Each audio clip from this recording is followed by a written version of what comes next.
کونین کیا ہے خلد کا قبضہ لیے ہوئے، قبضہ لیے ہوئے۔ السلام علیکم ورحمۃ اللہ وبرکاتہ۔ الحمدللہ وکفا وسلام علی حبیبہ المصطفیٰ، اما بعد۔ عزیزان گرامی وقار، آج ہمارے لیے اہل سنت و جماعت کے لیے ایک بہت ہی افسوسناک خبر ہے اور دکھ بھرے لمحات کا ہمیں سامنا کرنا ہو رہا ہے، اس لیے کہ سرخیل امت سپہ سالار اسلام امیر المجاہدین حافظ و قاری علامہ خادم حسین رضوی رحمۃ اللہ تعالی علیہ اس دار فانی سے کوچ کر چکے۔ انا للہ و انا الیہ راجعون۔ وہ ایک ایسی عظیم ہستی تھے جنہوں نے لاکھوں مسلمانوں کے دلوں میں عشق رسالت کی شمع روشن کی ہے۔ آپ کی رحلت صرف آپ کے صاحبزادوں کے لیے اور آپ کے گھر والوں کے لیے غم کی خبر نہیں ہے، آپ کی وفات پوری دنیا سنیت کے لیے ایک بجلی بن کر کے گری ہوئی ہے، اور ایک اتنا بڑا خلا واقع ہو چکا ہے علماء کی اس فہرست میں کہ جس کو پاٹنا اب بہت ہی مشکل ہے۔ علامہ خادم حسین رضوی رحمۃ اللہ تعالی علیہ وہ صرف ایک ذات کا نام نہیں ہے، وہ اپنی ذات میں خود ایک تحریک تھے، وہ ایک تنظیم تھے۔ اللہ تبارک و تعالیٰ نے بے شمار نعمتیں انہیں عطا فرمائی تھی، غضب کا حافظہ تھا، علم اللہ تعالیٰ نے اتنا ودیعت کیا تھا کہ ان کے علم کے جوہر پارے آپ سنتے رہیں تو اش اش کرتے رہ جائیں۔ جس کتاب کو بھی وہ کھولیں اس کا حق ادا کر دیں۔ اور علامہ خادم حسین رضوی رحمۃ اللہ تعالیٰ علیہ نے اپنی زندگی میں یہ ثابت کر دکھایا کہ آج بھی نائب رسول پوری امت کی قیادت کر سکتا ہے۔ جن لوگوں نے علماء اور مولوی اس طرح کے الفاظ کہہ کر انہیں اپنے میدانوں سے اور سیاست سے دور رکھا، ان سے میں ایک بات پوچھوں گا کہ ایک خادم حسین تمہاری پارٹیوں میں سے لا کر کے دکھا دو جو عشق رسالت معاب صلی اللہ تعالیٰ علیہ وسلم کا ایسا جام اپنے سینے میں رکھتا تھا کہ لوگ جو اس کی محفل میں بیٹھ جائیں وہ پھر ایسے پکے عاشق رسول بن کر نکلتے تھے کہ ان کا صرف اور صرف ایک ہی جذبہ رہ جاتا تھا، وہ جذبہ شہادت ہے۔ عزیزان گرامی وقار، آپ کی ذات سب کے لیے آئیڈیل ہے، علماء کے لیے، دعات کے لیے، مبلغین کے لیے۔ علامہ خادم حسین رضوی رحمۃ اللہ تعالیٰ علیہ کی ذات کو دیکھو، اور میں ان نوجوانوں سے کہوں گا جو چھوٹے موٹے بہانے بنا کر دین کے کاموں میں سستی کرتے ہیں، تو معلوم ہے 56 سال کی عمر میں کمر ٹوٹ چکی ہے اور دونوں پیروں پر کھڑے نہیں ہو سکتے، ویل چیئر پر بیٹھ کر کے سخت ٹھنڈی راتوں میں بھی وہ باہر تشریف لاتے اور امت کی قیادت کر رہے ہوتے۔ رات بھر گھر سے باہر اس طرح سے دھرنے دینا، اور کس بات کے لیے؟ اپنے گھر کے لیے، اپنی جائیداد کے لیے؟ صرف اور صرف وہ آواز اٹھاتے تھے تو ناموس رسالت کے لیے اٹھاتے تھے۔ کوئی میرے نبی کونین صلی اللہ تعالیٰ علیہ وسلم کی شان میں گستاخی نہ کرے، بس یہی جلال ان کے چہرے پر ہم ہمیشہ دیکھتے تھے۔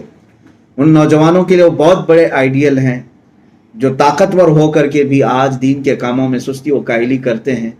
انہوں نے کبھی اپنی معذوری کو اور اپنے ویل چیئر کو بہانہ نہیں بنایا، وہ اسی حالت میں آتے اور دین کے حقوق ادا کیا کرتے تھے۔ علماء کے لیے بھی وہ اتنے بہترین آئیڈیل ہیں۔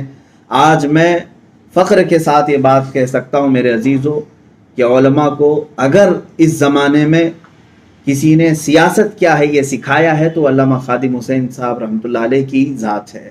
انہوں نے امت کو ایک نیا رخ دیا اور بتایا کہ دین محمدی ہی اصل تخت پر آنے کا لائق ہے، اور انہوں نے ہر نعرے میں یہی اپنے سلوگنز دیے لوگوں کو۔ لوگ ایک دوسرے کے آنے پر نعرے لگاتے ہوں گے، دیکھو دیکھو کون آیا، سنیوں کا شیر آیا، لیکن آپ نے اپنے لیے کبھی اس طرح کا نعرہ پسند نہیں کیا، بلکہ لوگوں سے یہ کہتے کہ یوں کہو دیکھو دیکھو کون آیا، دین محمدی تخت پر آیا۔ رسول کریم صلی اللہ تعالیٰ علیہ وسلم کے دین کے آنے کے لیے وہ ہمیشہ نعرے لگایا کرتے تھے، ایک ہی جذبہ تھا۔